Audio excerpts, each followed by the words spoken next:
না জঙ্গলি। একদম জানে মাইরা ফালামো। জঙ্গলি ছবিটিতে প্রধান চরিত্রে অভিনয় করেছেন সিয়াম আহমেদ, শবনম বুবলি ও প্রার্থনা ফারদিন দিঘি। তুমি একটা নোংরা, তুমি একটা জঙ্গলি।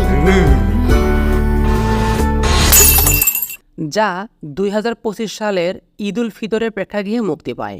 2024 সালের শুরুতে এই চলচ্চিত্রটির চিত্রগ্রহণ শুরু হয় এবং 29শে মার্চ সিয়াম আহমেদের জন্মদিনে প্রথম চলচ্চিত্রটির চিত্র প্রকাশ করা হয়।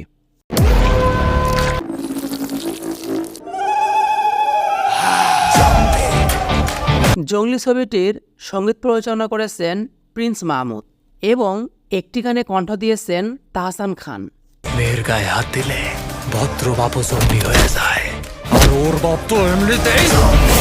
এবার আসি চক্করের কাছে। সাদমানকে খুন করছেন কেন? আমি খুন করি নাই। সব ক্রিমিনাল